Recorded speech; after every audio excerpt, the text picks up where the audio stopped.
Сәлем достар, ассалаумағалейкум жігіттер, қыздар, менің кішігірім көрерменім.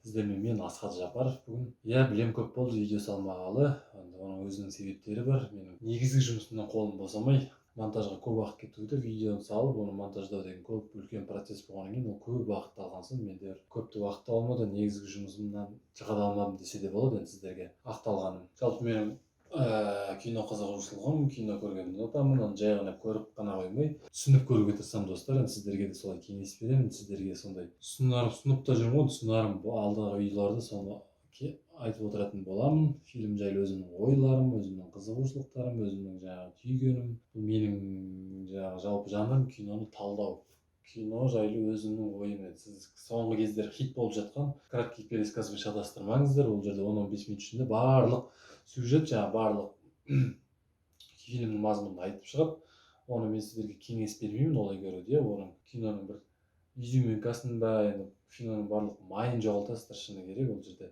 режиссердің не жеткізгісі келгенін, жалпы кино не жайлы, не туралы айтылған, қандай мораль аламыз, не түсінеміз ол фильмнен, кейіпкерлердің мінез құлқы қандай, олар қалай өзгерді киноның аяғына қарай, мысалы қандай істеді деген секілді көп. Енді ол жерде айта берсек алатын нәрсеміз, енді кино бір эстетикалық, киноны творчество болғаннан кейін эстетикалық ләззат алуға тырысамыз ғой. Ол әрбір режиссердің өзінің жеткізе алғанына байланысты бізге. Ол кино көру де ол өнер, жалпы творчествоны бағалай білген өнер достар. Енді сол үшін де киноны түсініп көріңіздер.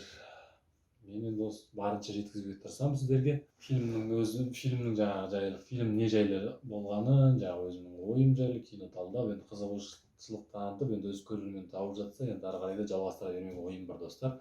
Әзірге енді осындай форматта болады. Мен көп боламын деп, фильмнің кадрлары аз болады, бұл түсіністікпен қараңыздар. Енді монтажер іздеп жүрмін, монтажер тапсам енді сапалы видео шығар деп ойлаймын. Киноның кадрлары көп болады бұйырса. Сол достар ақталып болса, енді мен жаңағы отырып кішігірім енді біраз трейлер көрдім. Трейлерлер көп шығып кетті. Анда-санда отырып қарайтынмын бір. Соны қарап отырып өзі келген идея болды, спонтанно шықты осы видео.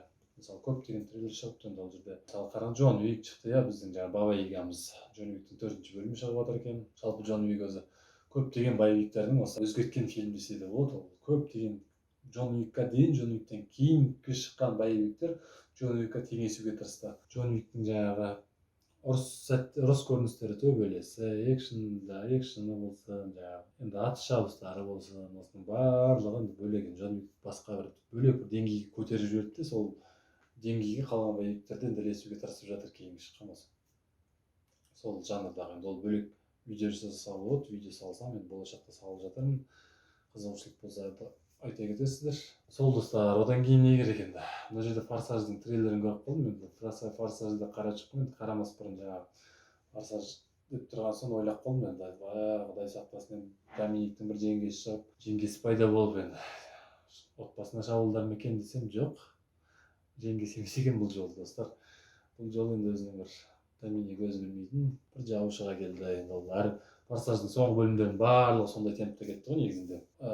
Біреу шығады, әйтеуір бір пайда болады, енді ол біреу ренжіп жүреді, осы Доминикке, әсіресе Доминиктің отбасына қастандық жасағысы келеді, енді Доминик оны қорғайды, енді барлығы біркелкі бір линияда кетіп жатқан фильм ғой. Бірақ Форсаж сонда да көреміз енді достар. Ол Форсаж сонысымен де қызық. Ол жерде Форсаждан бір таза бір экшнді көреміз. Ол ешқандай бір физиканың заңына бағынбайтын бір таза сондай бір фильм. Енді боевик актерлардың харизмасы алып кете ма, енді Вин Дизель, жалғыз Вин Дизель емес қой жерде, жаңағы Доминик тараптамыз. Джейсон Стэтхэм болсын, жаңағы кім бар енді, соңғы антагонист Джейсон Момоа шығып, енді Хал Дрога жүр. Енді Игра престоловты көрсеңіздер, Хал Дроганы көріп те кішкене қуанып қалдым. енді оны осы бір рөлде көру керек, немен басқаша көрінді. Енді осы көрейік енді антагонист қандай антагонист шығатынын, злодей шығатын. Сол достар, бұл жерде атап өтетін бір трейлер көріп қалдым. Ол әрине Флэш достар. Флэшті осыған дейін DC-дің көптеген фильмдері түсіп жатыр, трейлерлер шығып жатыр. Енді бұл жерде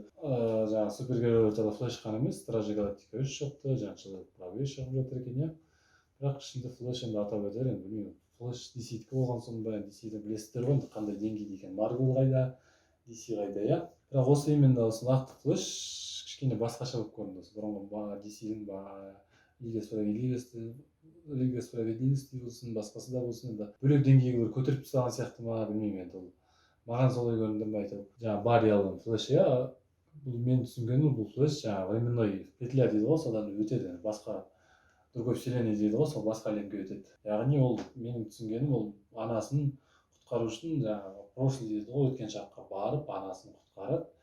Анасын құтқарған сәтте ары қарай өмірі басқаша болып кетеді. Анасы өлгенде сол немен кете берді ғой, алгоритммен сол өмір солай. Ал анасын құтқарды, уже бұзылды, уақыт бұзылды. Ол жерде уже әлемді өзгертіп жіберді ме, или басқа әлемге түсіп кетті ме, енді сондай бір не болып кетті. Енді алдағы жата тағы да көріп түсіну керек мына фильмден. Ол жайлы жаңа ақпараттар іздеп сіздерге айтуға тырысамын болашақта. Бірақ мен түсінгенім сол, енді ол жерде басқа әлем, ол жерде өзінің флеші бар, ол жерде анасы тірі, және ол жерде өзінің қаһармандары бар, және супер нелері бар деген секілді. Енді байқағаным қуанғаным Майкл Китон жүр. Енді Майкл Китонды білесіздер ғой, 90-шы жылдардағы Бэтмен, иә, сразу енді костюмнен түсіндім бар ғой, костюмді көріп қалдым да сразу, мынау ескі Бэтменнің костюмі деген секілді. Майкл Китон жүрген, енді білмеймін, бұрынғы мен қазіргі араласпыз ба, енді ол әлемде супермен жоқ екен, сол өзінің супер заты, оның есесінде супер герлы бар екен. Ол енді комикста да айтылған негізі, ол жерде ол комикс бойынша алынды ма, енді ол жерде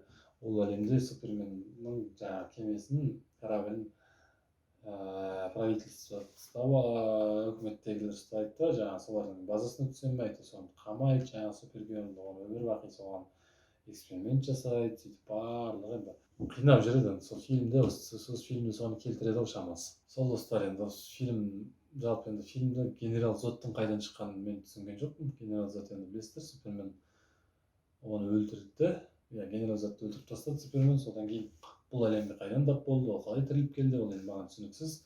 Алдыда түсінікті болар, оның барлығын қараймыз.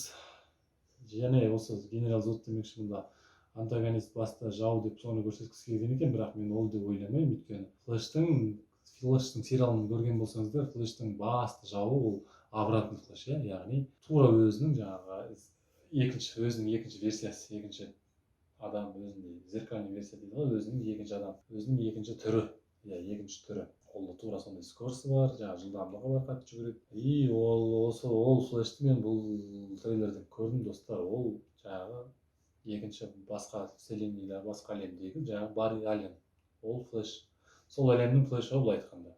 Бірақ ол жерде кішкене ақымақтау көрсеткен екен, ол жерде флешті. Кішкене тупойлау қылып, кішкене әйтеуір бос қылып кейіпкер ретінде көрсеткен, бірақ оның барлығы жалған деп ойлаймын. Өйткені флештің жаңағы обратный флеш ол сары киімде болған, сары киімде жүрген. Ал жаңағы басқа әлемдегі Барри флешті көрсеңіздер, ол да үнемі сары киімде жүр, жаңағы трейлерді байқадым. Және сол басты жаңағы жауы, сол флештің басты жауы анасын өлтірген, соның барлығы флеш деп енді ой түйдім осындай достар. Өздеріңіз көріп қарап шығарсыздар, көрген болсаңыздар не айтып отқанын түсінесіздер достар.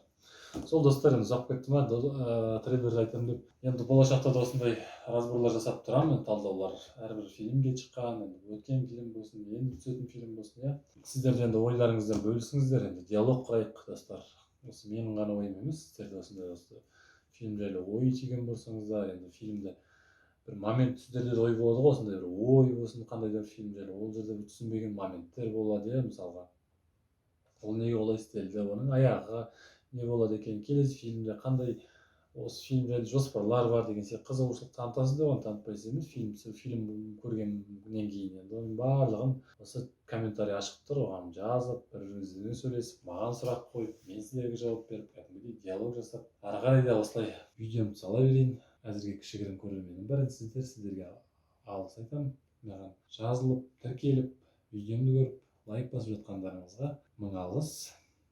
Сол ары қарай да сіздер үшін осы еңбектене беретін боламын. Сау сәлеметте болыңыздар, кино көріңіздер, киноны көріп қана қоймай түсініп көріңіздер достар. Кино көру де өнер. Сол, сау сәлеметте.